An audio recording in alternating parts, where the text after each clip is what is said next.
Welcome to the On Purpose Leader podcast. I'm your host, Charles Clemons. Can you imagine facing combat, taking a group of people that you're leading into harm's way, making a split-second decision that can affect someone's life and their legacy? Well, our guest, Dennis Tucker, knows all about that. He served fearlessly in our armed forces. He pivoted from his military career to now serving in the community. So find out what are the things that motivate him and keeps him on purpose. Like, share, and subscribe to the On Purpose Leader podcast. Join us for this discussion. This is the On Purpose Leader podcast. Step in the room, let the truth out last. We don't leave for the game, we need to give. Serving with intention, that's the way we live. On Purpose Leader podcast, press play. Little bit of courage in your day-to-day. Every single story, every word you hear turns fear into focus, makes the mission clear.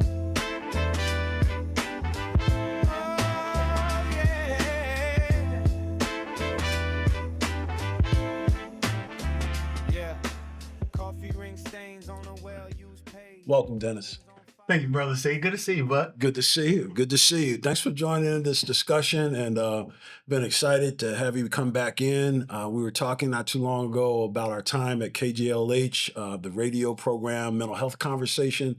A lot of people were impacted by what you shared about your life in the military, your work with helping men and women not commit suicide. And we really wanted to dive deeper into your story. And I'm glad to have this conversation. I really appreciate you being here, brother. Can you take us back? Oh, yeah, no doubt. Tell us, what was it that led you into the military? Interesting fun fact for me, I'm originally from Belize, Okay. right? Born and raised Belize. I moved to the United States when I was 8 years old. Went to elementary school, junior high, graduated high school, and I've always had a passion for serving. Always wanted to be in the military, didn't want to go to college. And so the hardest thing for me, if anybody out there knows anything about traditional island parents, Belizean parents, or parents in general, military is not first rate, right? It's not the first choice for your kids.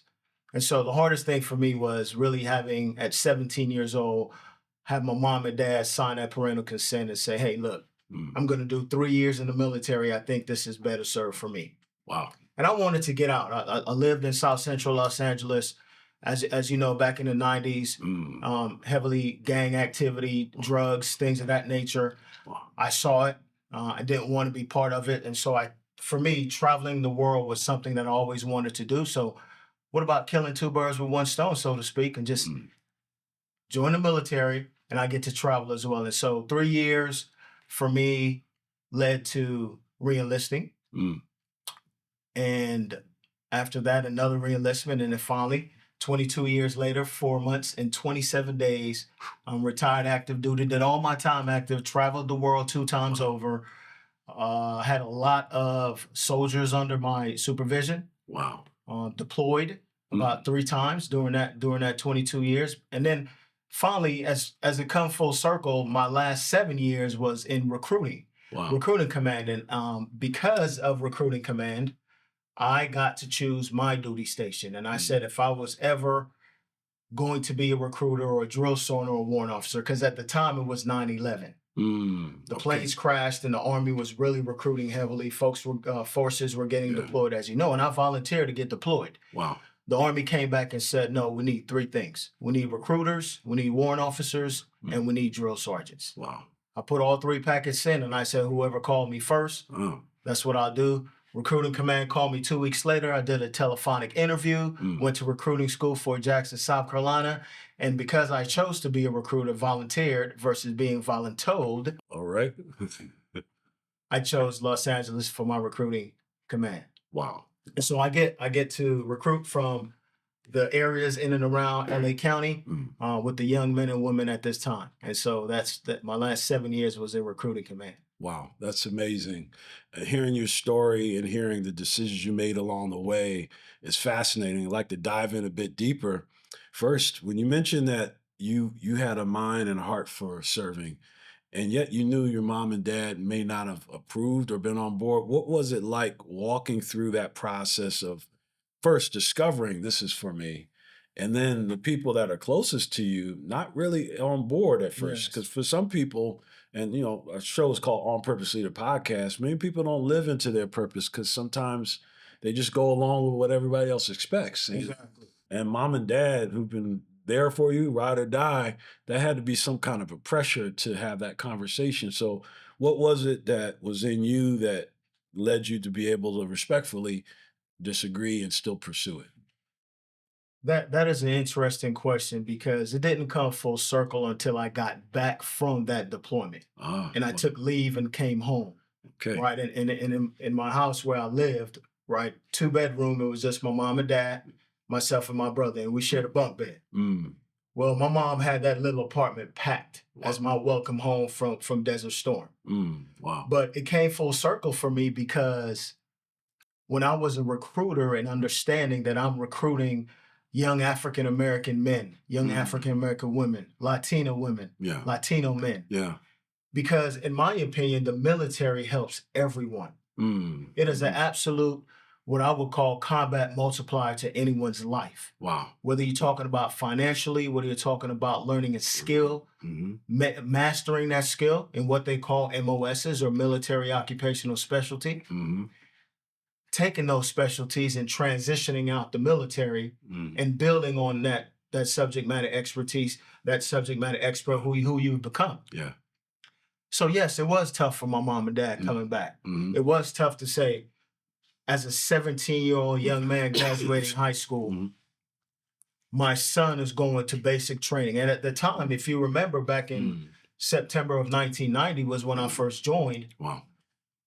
Yeah. The United States was getting into combat, Desert Storm. Desert Storm. That's right.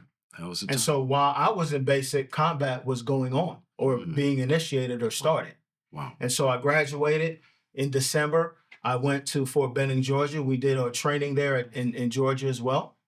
And then I was boots on the ground with my unit, embedded with my unit. Wow. My first unit was in Desert Storm. Mm, And I remember vividly, if anyone is sitting here in front of you and telling you combat is not scary, they're not being true to themselves. yeah. Because I was scared, Yeah. but I understood very quickly to survive, Mm, be a master, and learn your job.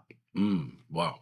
Wow. Because you're not just survival as an individual, it's a collective effort, it's a team. Yeah. That's right. So yes, I had my staff sergeant who was in charge, I had a couple of E5 sergeants, but learning as a private E2 in the military, learning and mastering my job and understanding that I added value to that group and that team, and that collectively would have led through my staff sergeant's leadership, us getting back home safely. Yeah. And even when I was deployed, I said, if I was to ever be in my staff sergeant's shoes where I get to lead troops, Yeah. this is what I would do. This is what I wouldn't do. Mm, You learn.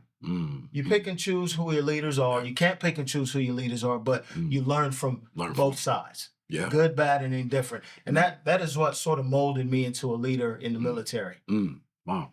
Wow. You've given us a lot to think about and process. And I'm excited to hear that the spirit you had in military service when you mentioned about learning a variety of occupations and specialties. When you mentioned MOS and how taken seriously, the serviceman or woman can really develop as a person Yes. and then collectively develop as a team. As a team. And I appreciate also your honesty that facing combat and the fear was a real thing. Sometimes with movies and TV shows, people kind of minimize the threat of going into harm's way. Yes. You actually in real life experienced it. And we were talking earlier, Mike Tyson's quote, everybody's got a plan till they get punched in the face, Yes. and that's so true. That said, we thank God that you served and you served with others. And at the same time, you did face down some fears. So my next couple of questions is this. What is it that people don't get about actually serving in the military, including the potential that you may actually be called to put your life in harm's way or pay the ultimate sacrifice? I know we're kind of diving deep early on. Yes. What do we don't get? What is something you would say in regards to the great possibilities to grow in a career and grow together and to be on that mission together and support and at the same time, the great responsibility, like, hey, this could go this way. And if it does, we're going to train for it. And like you say, you're learning as you go, so that when your job took you to those places, you had a degree of training to fall back on. For sure. And without a doubt, your faith in God and your teammates with you. So that's a lot of questions, but what are your thoughts as to what I just asked? Having recruited here in Los Angeles, and I'll sort of start with most recent and go back. Okay. Having recruited here in Los Angeles, I've learned a couple things Mm. just by interfacing or interacting with parents. Yeah. Most Black people Mm. and Latinos Mm. don't want their kids to join the military. Mm. Okay. And I think Yeah.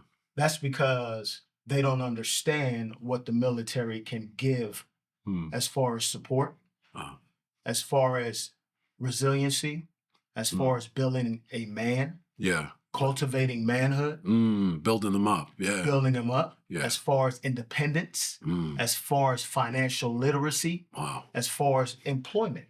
Yeah. Most mom and dads will tell you, I want my son to graduate high school and maybe go 4 years to college.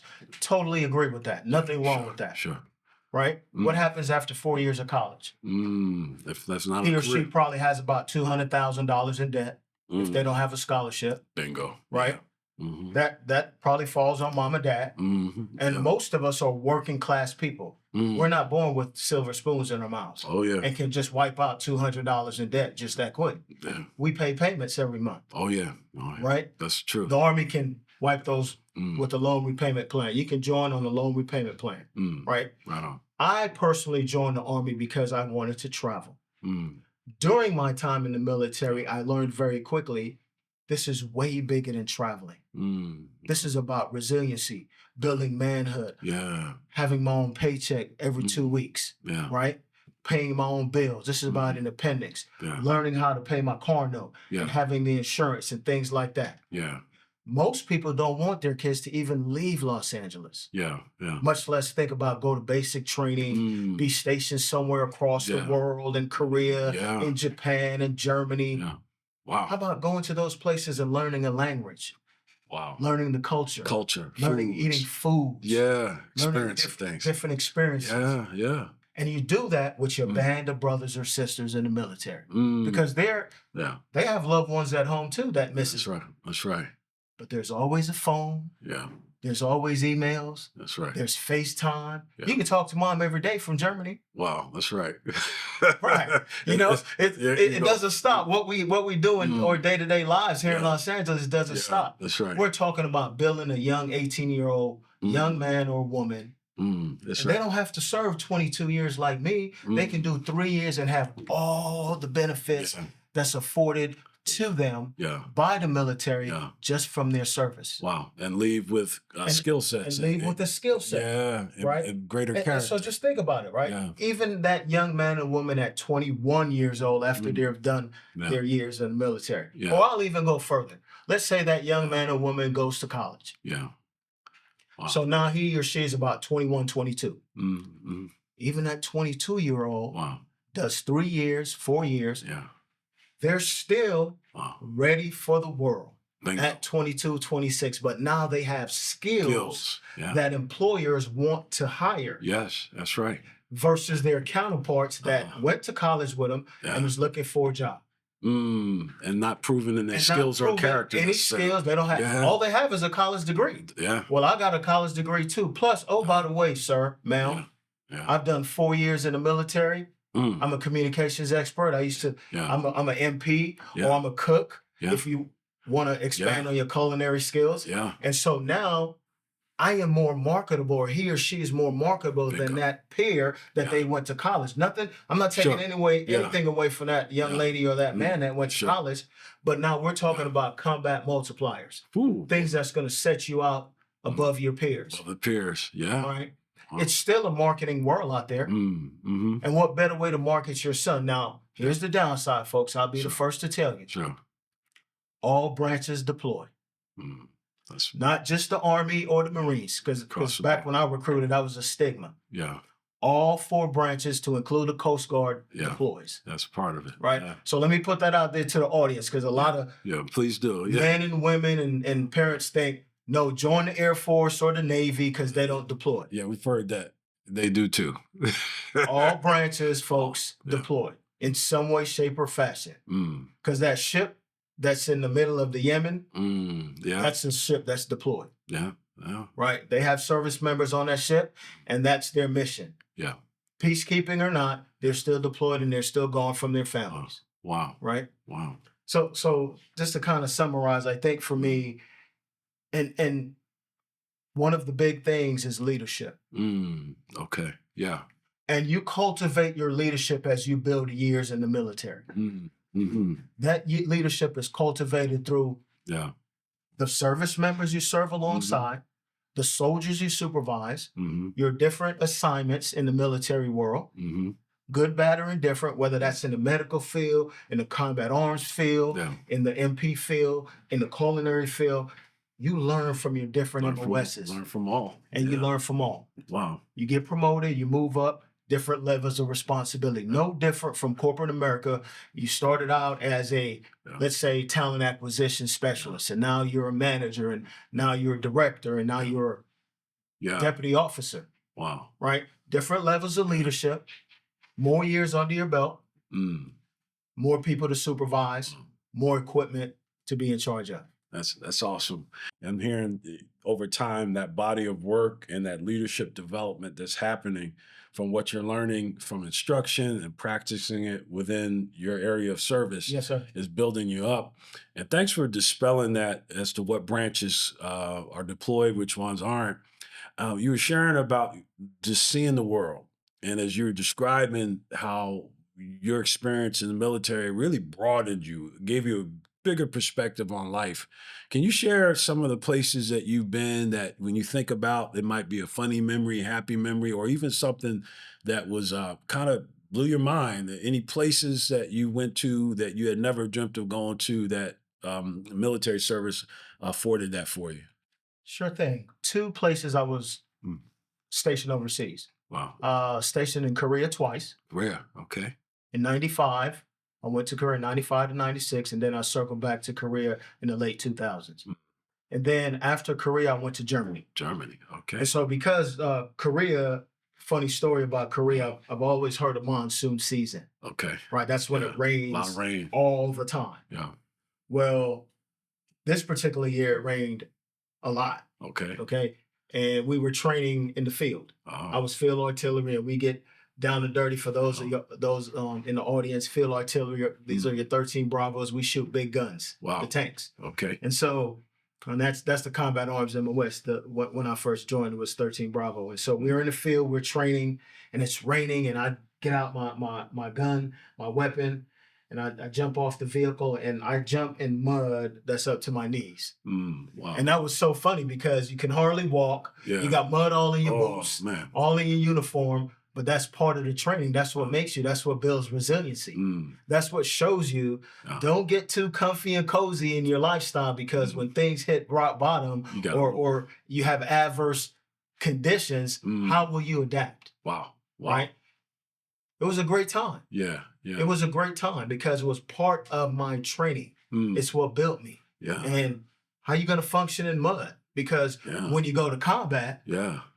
we're not going to have sunny skies, Right. Perfect conditions. iced teas, Yeah. right? You're not going to eat four course meals. Mhm. We're going to throw you a box of MREs. We're going to give you some water, Wow. and you make it work. Making it do. You make it work. Yeah. MREs, breakfast, lunch, and dinner, Wow. right? Korea was no different. Great time in Korea. It really added to who I am as an individual, and I learned very quickly that sometimes you're going to have peaches and cream, and sometimes you're just not, Wow. Wow. right? Germany is such a fun duty Yeah. station as well because it's Yeah. the gateway to so many countries. Yeah. I visited about 40 countries when I was stationed in Germany. Wow. And you can just hop on a train, Wow. Italy, Spain, Russia, Slovakia, Romania, Wow. Hungary. You know, just Yeah. beautiful, beautiful places that you see on television, but you're in Germany. So what happens when you're stationed there for 2 years or 3 years? Wow. It's a 4-day weekend, guys. It's 4th of July. We're not just going to stay at the local duty station. Yeah. Let's hop on a train, Yeah. 4 or 5 of us, because we always travel in teams. Mm-hmm. Now, that's the real thing that you learn too, right? You Yeah. don't ever travel by yourself. Oh, wow. Ever. Okay. Learn From the time you're in basic training, you Yeah. always have a battle buddy, Yeah. right? And so that sort of is in the That brain thinking. systems, right? And Yeah. that second nature, Yeah.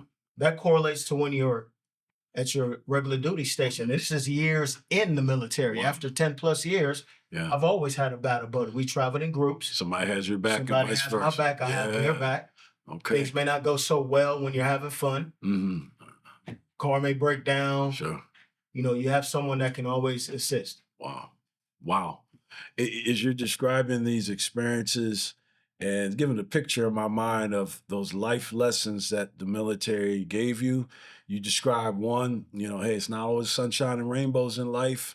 It's raining out here. We got to get out and move through the mud and make a pivot versus being bogged down. That's certainly a life skill and a leadership principle. But then this sense of collaboration, For sure. working together with teams. Here in the West, we're used to doing things solo by ourselves, but companies, groups, nonprofits, churches, we do better and we go further together, working together than on our own. So when you think about, and in a little bit, I want to hear about your current work, what were the maybe 1 or 2 main principles that you took from your military career that, it worked here, it's proven, and I now use that over here and in my current situation, current work environment? What principle would you say is one that you always fall back on and it's been proven, battle tested through your lived experiences? My time in the military taught me a couple of things, Mm, but I will narrow it down to one. mm, And those of folks that are listening that have served in the military, especially the Army, we have a principle called be, know, and do. Be, know, And do, and do. right? That's Yeah. one of the leadership principles within the Army regulation manual that talks about leadership. Mm, And so for your audience, they'll know what I'm speaking of. And it's really simple. mm, Be where you're supposed to be. mm. All right. Know what you're supposed to know, Mm-hmm. and do what you're supposed to do. Come on. Be, Pretty simple, do. be, know, and do. And that's at the lowest level Mm, and at the highest level. Everybody has a certain job. Yeah. Everybody has some duties and responsibilities. So Yeah. if you be where you're supposed to be on time. Be on time. That's why most military folks don't like to be late. Mm, You say yeah. be there at 9, they're probably there at 8:30. Mm, They're looking at the area. They probably drove mm, the day before. mm. If they have to go downtown, if Yeah. they have to go to a certain area they haven't been, Yeah. they recon or reconnaissance the area to see how far it is. Yes, So sir. be where you're supposed You're to be. supposed to be. Yeah. Know your duties and responsibilities, Mm. and especially if we're talking military, Yeah. because it is a difference between life and death. Wow. And folks that join the military understand. Yeah. That's why it's a volunteer force. Yeah. It wasn't back in the day when you were drafted. Mm. When I joined, it was voluntary. Voluntary. And most men and women, most young men and women that join the military, they already know that. Mm. Mm-hmm. And do what you're supposed to do. Do what you're supposed to do. Right? Be at the appropriate place. Yeah. Always do the right thing, even when folks aren't looking. Integrity. Wow. Integrity. Because in the military, believe it or not, Yeah. we're like cops. Wow. We're like first responders. Mm-hmm. We Yeah. wear 2 uniforms. Yeah. Wow. Because Brother Clemons is in the Yeah. military, Yeah. he wears that uniform. Mm. But if you live off base, Mm-hmm. you live with a bunch of civilian folks Yeah. just in that town that's Mm. military. Yeah. And so you do something adverse or out of pocket, It affects all. it affects everybody. Everybody. And the first thing they're going to say is, Mm. oh, that's those Army guys. That's those Mm. Marine Corps guys. So now you're wearing 2 hats. Yeah. Wow. You're a civilian, Mm. you're dad, Mm. but you're Colonel Clemons. That's right. That's right. Representing. You represent. Yeah. So you have to sort of understand the hats that you wear. Mm. It's not just about service to country. Mm-hmm. Most people join the military Mm. for a lot of reasons, financial, school debt, whatever Yeah. the case may be, better life, Better life. right? But as you mature, Yeah. See, it's bigger. the picture gets bigger Yeah. because somewhere along the way, Brother Clemens may not Mhm. have factored in, Mhm. oh, I kind of like this young lady that I'm Mhm. seeing. Mhm. She's in the military. I'm in the military. We're single. We might be a union. That's so right. now she gets to deploy and go to my next duty station with me if we get married. That's right. See, Brother Clemons Taking a joined family. as a Yeah. single guy. 4 years down the road, now you're a married guy. Married guy. Big difference. Very big difference. So now it grows because she may be from upstate New York somewhere. You from South Central LA, but we want to live in North Carolina where it's peaceful. Yeah, very different environment. Very different environment from where you came from or where she came from. That's right, from the city. But you understand, Yeah. you want to live somewhere to grow, make your family grow. Safe. Safe. So it's all the same concept. Yeah. The military is a great organization. I would tell for the listeners out there, I would say it's always on the table.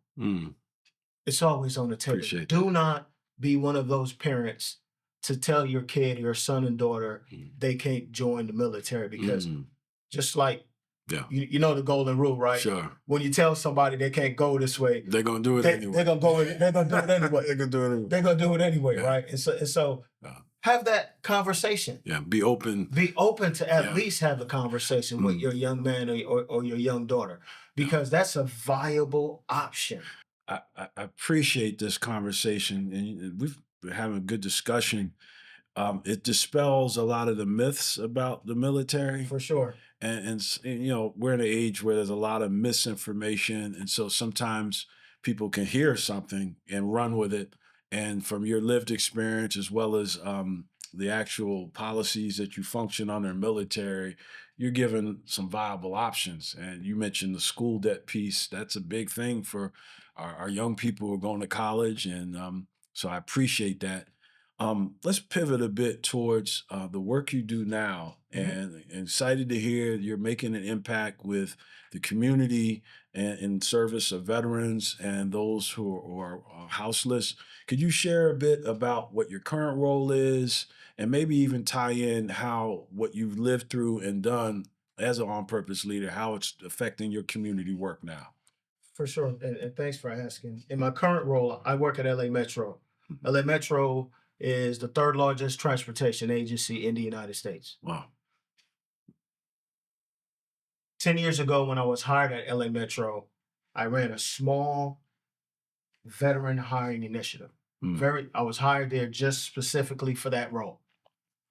And ideally, because of my recruiting background, my job was to go on military bases, talk to young men and women in the National Guard, Army Reserve, Marine Corps bases, San Diego Navy bases, things of that nature, about what are you going to do after the military? Because LA Metro is hiring and we want you as a service member. There you go. So I utilized my recruiting background, because I like to talk with people, to help them successfully transition. Right on. And these are young men and women after 2-3 years. Some of them 15, 20 plus years like myself, but most of them are young adults. These are the ones I want to really target, because what happens, they're probably 24, 25 and can probably work at LA Metro for about another 20 years because it is a career. So allow me to help you transition into LA Metro. And how do I do that? I help tailor your resume. We talk about how to effectively interview. Wow. Okay. Right? Because most service members don't interview well. I know this to be true. Wow. And so I utilize some of the best practices. These are classes that I give on National Guard and Army Reserve basis, how to tailor your resume. Nice. We don't want to hear about, we meaning corporate America and the HR people don't want to hear about your bronze medal or your Army service medal or your Air Force medal or your Navy Cross or how many deployments. How is that relevant to the job that you've applied for in any agency? Let's talk about that. Wow. Okay. Utilize a transferable skill, which is your lived experience in the military and leadership. There you go. Because at 24, I'm willing to bet you $100 that 24-year-old out of the Army or the Navy, the Air Force, the Marine Corps, or the Coast Guard has a lot more skills than that 24-year-old coming out of college. And so utilize those transferable skills, and the common denominator is leadership. Leadership. That's right. Every employer wants you to come work for them, to my military servicemen and women. Mm. You just have to be able to talk about it on that resume. Wow.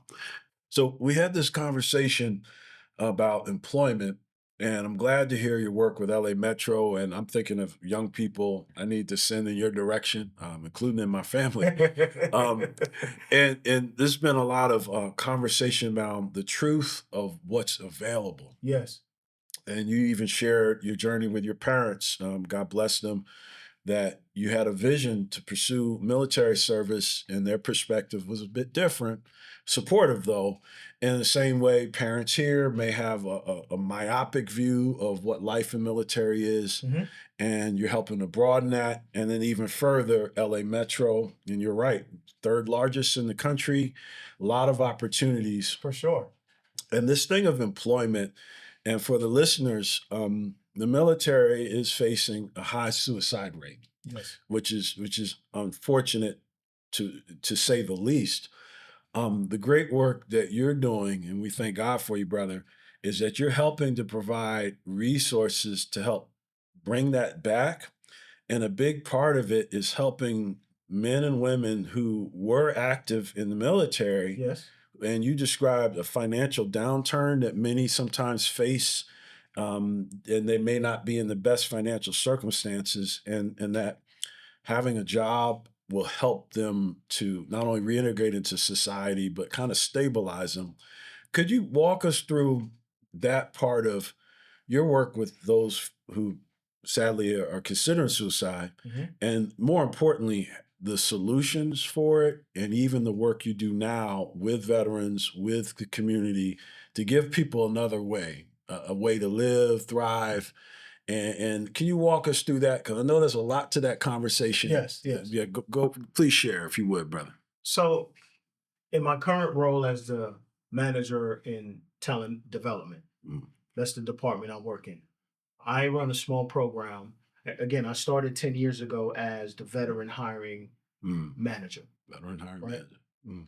which was specifically target audience veterans. Mm. I've since built on that into a different community, which is unhoused. Mm. Wow. And then even tapped into the justice impacted arena as well. So now I have three very different underserved and underrepresented groups Wow. that Okay. I recruit and what I call strategic hiring. I run a program Wow. for the strategic hiring initiative group at LA Metro. Mm. And I hire those three communities: justice impacted, unhoused or formerly unhoused, and veterans. Yeah. That's still my foundation, Mm. veterans, and will continue to be. Oftentimes men and women in the military don't necessarily prepare themselves for transition. Mm. Mm. The military does a great job recruiting men and women into the military. Mm.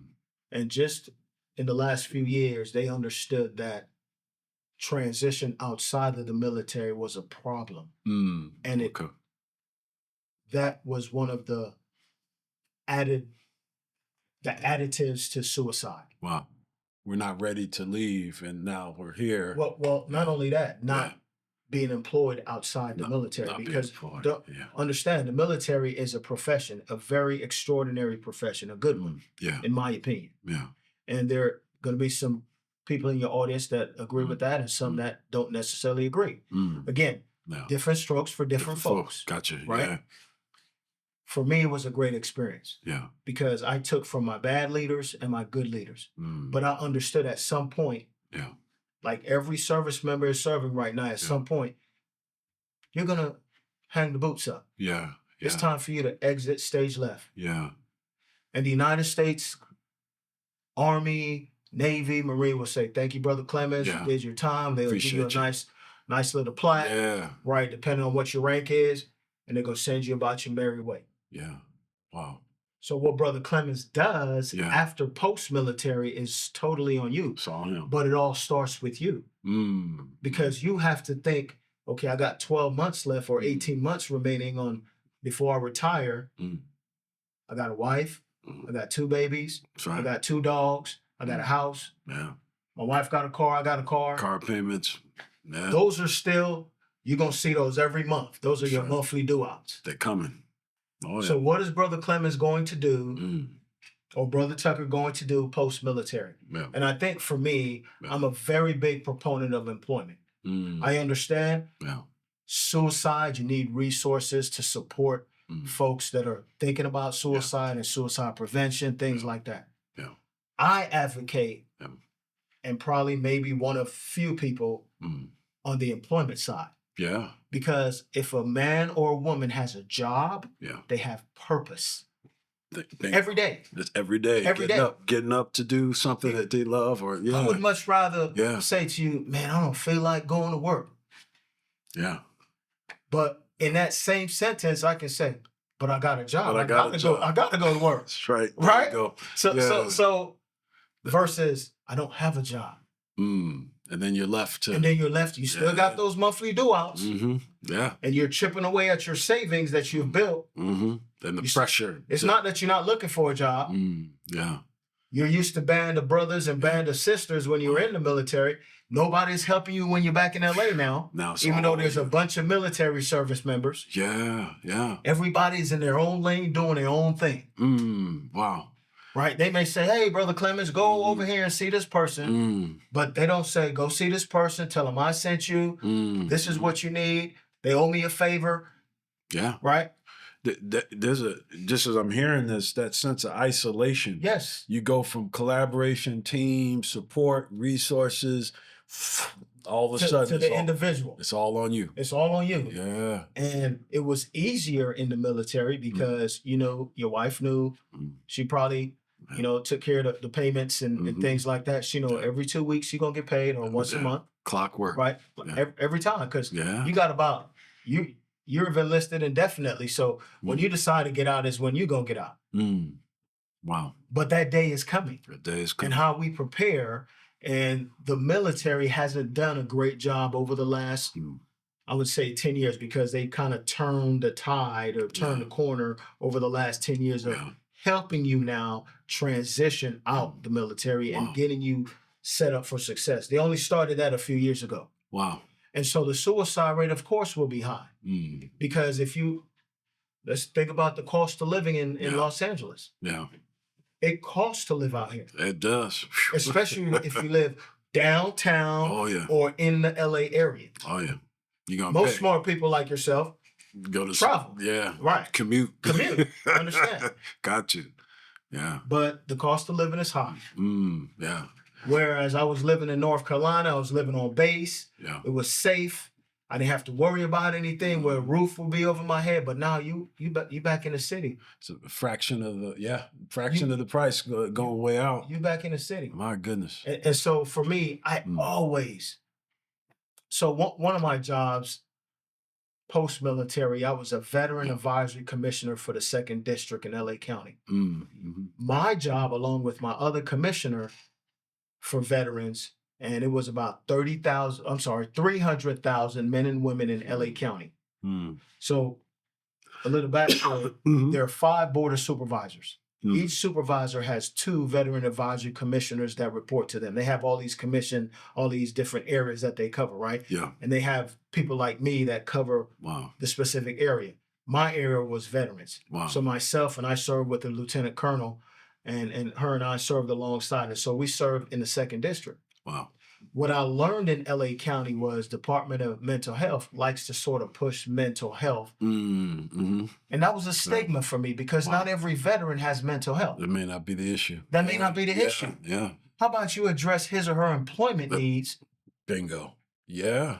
And then we can come back and provide resources for, let's say they did have mental issues. Yeah. Yeah. But not every veteran has the mental stigma. And I really talked about that on the commission. Yeah. Let's stop this nonsense about mental health for veterans. Yeah. There you go. Because Brother Clemens, like, I need a job. right? Although I deployed, I went to counseling because I'm a resilient leader. I understood that I need to talk about some of the things that I saw. That's right. And I understood when my wife told me, "You yelled at me for no reason." Yeah. See, that was a trigger for me. So we get the help we need. Yeah. But every veteran don't have mental health issues. That's right. Every veteran need a job. That's right. And got when to they provide get for themselves. to provide for themselves and or their families. Whew, man. And so for me, employment has always been that bridge for me. Yeah. And I'm a big proponent, not to knock the mental health thing, Sure. but I am more of an advocate for employment because it trickles into Yeah. a purpose. Yeah. And let me play off the On Sure. Purpose All good, bro. podcast. Yeah. Yeah. If a man or woman has a job, they have a purpose. They got a purpose every day. Every day. Every day. And that purpose is you take it behind the work, put in your hours, Mhm. and in 2 weeks you're gonna get a paycheck. There you go. Right? Put a little money aside, take Yeah. a little vacation down the road. Yeah. You can make sure the daycare and the kids' That's school right. clothes and lunch are paid. The basics of life. Basics of life. Yeah. That's real. Yeah. Mhm. Yes, we do have mental health issues in the military. Mm. But for me, I'm a proponent of employment. Yeah. And I think that adds to the conversation. Nobody wants to talk about Yeah. lack of employment Yeah. or the unemployment rate for veterans Yeah. That's huge. in LA County, Mm. in the state of California, in the various states around the world, Yeah. around in the United States, Yeah. right? That's a big deal. Mm-hmm. That's why veterans lead to suicide because now, because he's underemployed Yeah. or not employed at all, he's still got a wife and kids at home. Got that Right. policy. Is, The wife is talking to him in the air. What you gonna do? It affects his impact, his manhood, his That's right. resiliency. That's right. He don't have that band of brothers that's saying, We got "We you. got you, dog." Yeah. We with you. Or she doesn't have her sisters that say, "We got you, sis." Yeah. Right? It's real That's real. because he is used to band of brothers and teamwork, collaboration. Yeah. Yeah. You get out here in wherever parts of the world you live, it's you, Mm-hmm. and then your family's looking at you. You're this great leader that came out the middle. My baby did this. Right. Not even knowing the baby's struggling because Mhm. he need a job. And they put that expectation up That here. expectation is there. Yeah. You have So to it's not- maintain that. So now he's already mad because he don't have a job. His wife is Acting some kind acting of way. some kind of way. Yeah. And then you got the mom and dad. That's my baby, and put you on this pedestal. Yeah. That's a lot of pressure. Whole lot. And the bill And collectors, the bill is knocking. like, hey, those same bills. They're knocking. So for me, I would say for me and to the viewers out there, really push employment. And to those, if I can speak just to Yeah, employment go a ahead, little brother. bit. Speak, please do. Employers, don't just say you want to hire veterans. Hire veterans. Actually do it. Yeah. Actually do it. Yeah. Have a person that served in the military, that's your veteran program manager, that can talk with these men and women and understand the lingo, what an MOS is, what a job is, how that correlates to hiring for an HR analyst or a stock clerk or a deputy chief or a director for security. Those transferable Have a skills. person to help you transfer those skills because your HR analysts don't know and understand military jargon. Wow. So we're missing out. Of that You're missing rich, out. You're missing rich out resources of of people. that population Yeah. that have the skills that can multiply your agency. Because Wow. they're going to come to work on time. Mhm. They don't mind working late. That's They don't right. mind working weekends. You can tell them exactly what to do and let them Let them do their thing. Wow. cook. Brother. Let them cook. Yeah. But don't just say you're going to hire veterans and then leave it up to some HR folks that don't know nothing about the military. Yeah. See, it's twofold. Yeah. But all that cultivates and adds to Wow. the suicide piece. But for me, it's about employment. Employment. And I will speak Yeah. that at the highest mountaintop because I think if we address that employment side, It's going to deal with that. it's going to deal with that other piece. Yeah. You feel better about yourself. Yeah. Purpose. Right. Got a purpose every day. Wow, Brother Tucker, this is amazing and it's rich. To the viewer, we're going to make sure we have in the link one number for if someone is considering suicide, to have that there hotline number. For But if you felt comfortable with the LA Metro information, I'd be glad to pass that on to our producer and put that in the link as well. For sure. I can share, you mind if I share emails and, where they can connect with me? Because I know this is probably going to Absolutely. tap into a lot of your audience. Email it to us for and sure. we'll put it out there. And just circling back to what you mentioned, for the listener, the viewer, that there's so much truth to what you shared that when we have a sense of purpose, we want to live, we want to thrive, and work is integral to that. And yes, there are mental illness is out there, but we're not going to paint all of military career men and women that they're all Yeah, that's PTSD and so all that. unfair.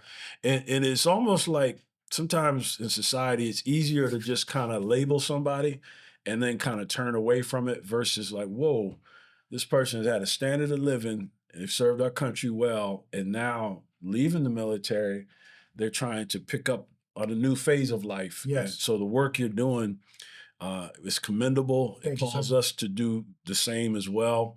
I like also what you mentioned about HR, that there's a lingo, a jargon, so that they understand that, hey, this person is bringing these skill sets that transfer from a military life For sure. to companies, to nonprofits, to what have you. You did mention, and if you wanted to circle back to this, it's fine. If not, that sense of desperation on the financial side, not mental side. So if I have a $250,000 policy, $500K policy, Brother Clemons comes out of serving, maybe I was lieutenant or a colonel, and now my mortgage is due, and now we're about to be, going to foreclosure. Yes. My beloved is like, you ain't the man you used to be. Exactly. Then there might be not mental illness, but a temptation to check out and let that policy pay for my family. And that can happen to men and women. Do you want to speak to that a little bit? Or even what would you say? Let me ask this. What would you say to that brother or sister who's actually thinking about that? And if you wanted to speak to that, or even to that person, what would you say, brother? That's a slippery slope. I know I've just kind of sprung that on And I you. know Yeah. because I've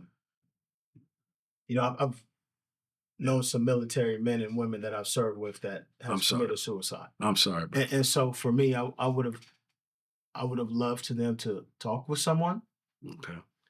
but that statement in itself is very tricky because they prefer to talk with other military service members. Okay. People who understand what it's like. Because it's all about Yeah. lived experiences. Yeah. Right? Like Unless you've been there, you don't know. exactly. Yeah. And this is my problem with a Okay. lot of folks at the VA. The Veteran Affairs Office, and I'm That's all I'm a right. veteran, so and I've served 22 plus years, so I can Respect. talk about this Respect. because I also served on the Veteran Oversight Engagement Board for the West LA VA, appointed by the Secretary of the VA. Yeah.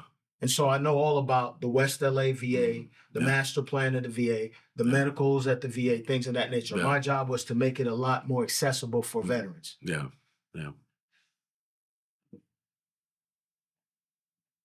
They need to do a better job, Yeah. right? Yeah. With your service members. A Yeah. lot of the Yeah. people, Yeah. and I'm not taking anything away That's from all right. them. They That's got all the right. job, they hired, Yeah.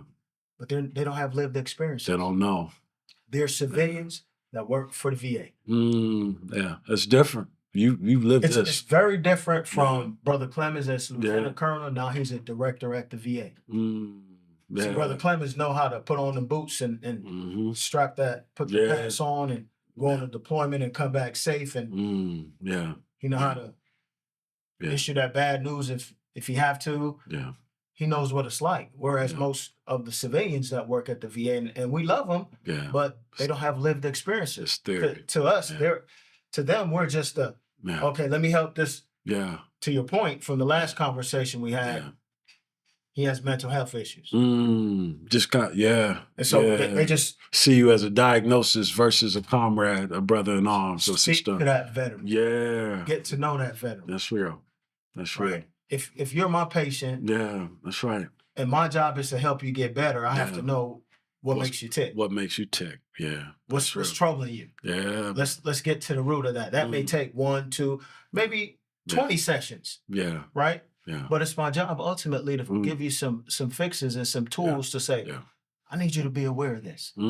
That's good. Right? I need you to be aware of this. And so to back to your question as far as what would I say to them? I would say that your life means something. My man. Yes, sir. Think about that first. Yeah. You got Yeah. kids, man. That's what's up. And I know you think Yes, sir. ending it Mm. gonna solve that. Yeah. But don't put that on those kids' shoulders. You got a wife. You got a family that loves you. Yeah. Sis, don't do that. Don't do that. Right? Don't take those pills, sis. Mhm. Not today. Yeah. Right? Pick up the phone and just say, I need help, because you're a resilient leader. Mm-hmm. That's one of the classes we talk about and take in the military is how to be a resilient leader. Be a resilient leader. And as much as you can talk about that in a classroom, that's learned on the battlefield. That's learned on your deployments. That's learned on your different units you go to. That's learned when you physically put yourself through. Maybe let's say you want to run a marathon or something. You learn things about yourself. Yeah. Right? Yeah. That's your resiliency kicking in. Think about it before you do that. Think about it. Right? Because you're somebody. Yeah. You just in a rut right now. Let's fix it. Let's fix it. Yeah. Let's fix it. Yeah, man. Right? Wow. Brother Tucker, this has been a powerful conversation.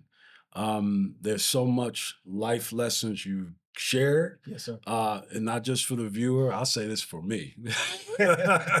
In my life. What can I ask? What your perception was of military men and women? And this is you know, thank you for asking that question back. I've had a respect for those in military. And I have to admit, it's been, and I appreciate the question, it's been varied. Because in my family, we've had individuals served in most major wars. Uncles that were in Korea, World War II, have nephews presently serving. And I had two brother-in-laws that when I was in high school, one actually was a staff sergeant, the other one was lieutenant. They talked me out of the military. As they should. No disrespect. They said, Charles, you too rebellious. You're too hard-headed. I don't think you make a good military. And that was maybe more so with me than military.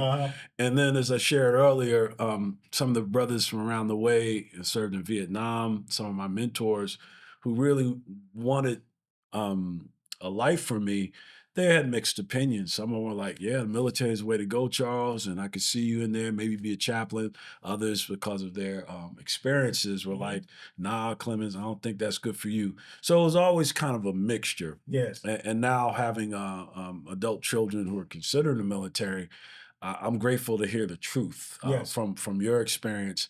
I'm also grateful for the rich experiences that you've experienced, my family, loved ones, that you are a true solid brother, and I mean that.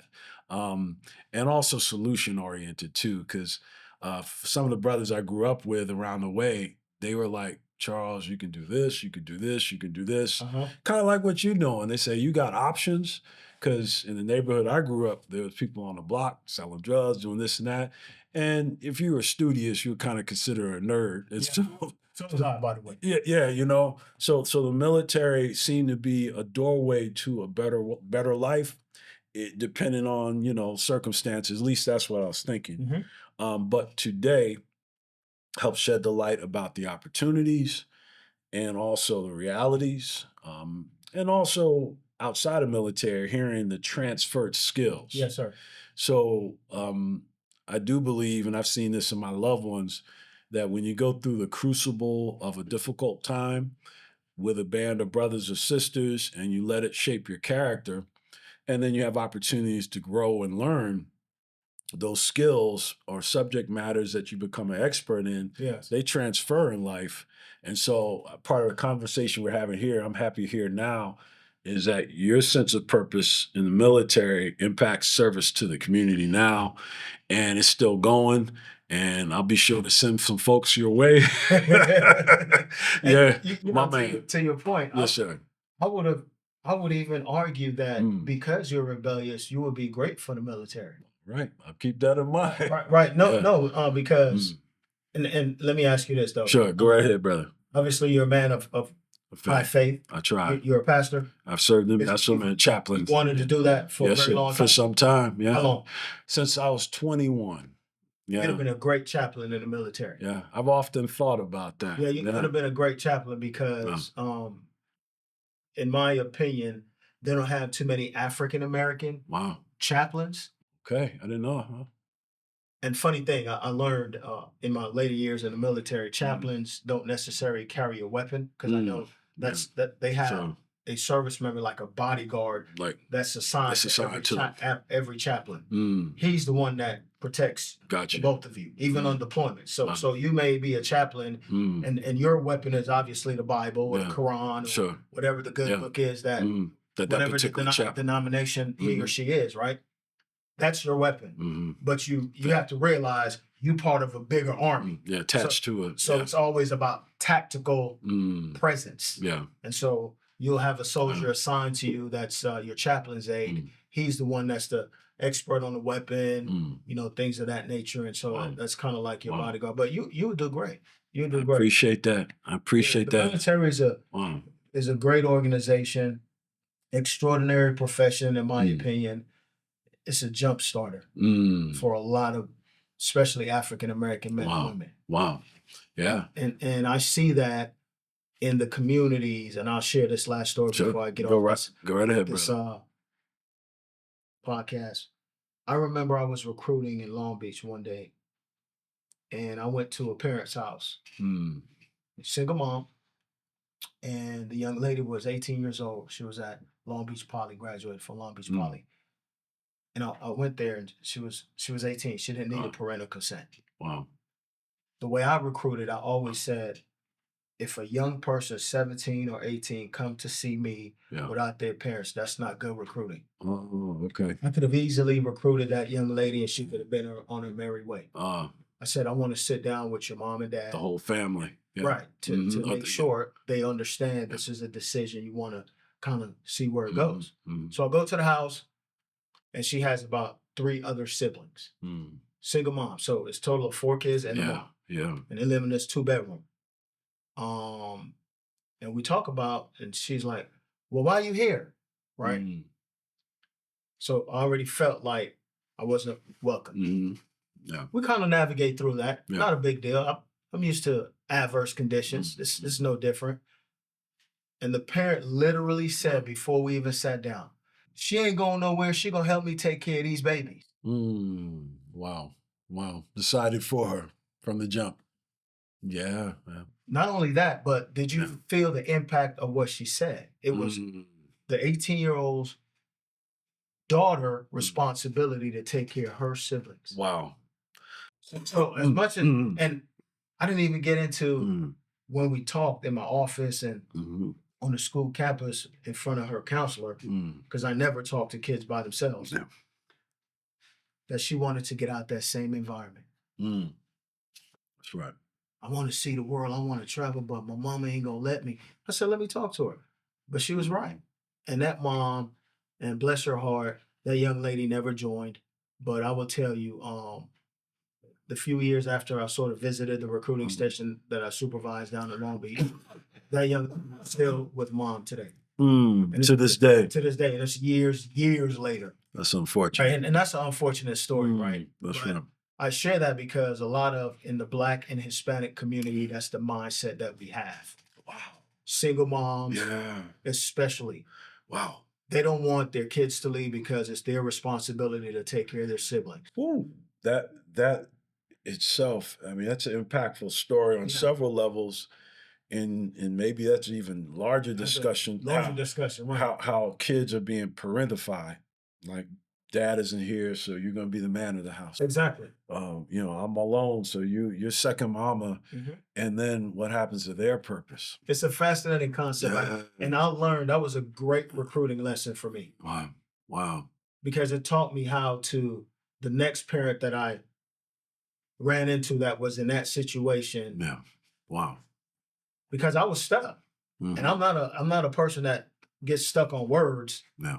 My thought process is pretty fluid. At least I think so. But at that point, I couldn't say anything to convince that mom, would you even consider it? Mm. She was Fixed. she was fixed. Like this is what it's going to She be. was fixed. Wow. And it's unfortunate. Wow. But I learned a bigger lesson in that. And I really thank her for it because I needed to see some of the roadblocks that I would encounter as a U.S. Army Black man that's recruiting and Yeah. try to maybe come to your house to Yeah. recruit your son Yeah. or your daughter. Yeah. And I recruited from various high schools. Mm-hmm. Yeah. Santa Monica High School, Mm-hmm. Poly, Long Beach. Yeah. right? Very high schools that have money, kids that have money, parents that have money, Yeah. and I recruited successfully. Wow. Thousand Oaks or Yes. that would see me. I recruited successfully here in LA County. Wow. Wow. And kids didn't necessarily need the military, but Mm. what was the big game back then? Call of Duty. So Mm. everybody think they can be Call Of Duty. Yeah, the until they game. talk to me and I let them know, no, No, like the real. this is your skill set. Yeah. No. Wow. Wow. So that was my give back. And I think my military career came full circle, in my opinion, because I would have never thought graduating from Dorsey High School, Yeah. rhyme with my recruiter, Yeah. that I would be a recruiter and Mm. be a station commander in charge of recruiters. Mm-hmm. Yes, indeed. But I did. And so because I volunteered, I decided to come to, there's only 2 hard places to recruit from, 2 hard cities. You want to guess what they are? LA and Chicago or Close. LA and New York. New York. Okay, that makes sense. Two hardest places to recruit from, because everybody want to be in Hollywood out here. And everybody want to be in the music industry and In New York. be a rapper in New York. Oh yeah, that's big. And they don't qualify for either. And trying. Oh my goodness. Yeah. Well, we want to thank you, Brother Tucker. This is good, man. Thanks for having me. Great conversation. We sure hope you have enjoyed this. I certainly have. Like, share, and subscribe, and we'll see you at the next podcast. Pull up a chair, pour up your plans, take a breath in. We build as we stand. Clock on the wall says hurry. Heart in my chest says wait. I've been learning how to carry more than my own weight. Decks like late nights scribbled in the margins. Vision in the middle of the chaos and the jargon. Leaders in the making, not chasing the throne. We're shaping up the future, one choice, one tone. This is the On Purpose Leader Podcast. Step in the room.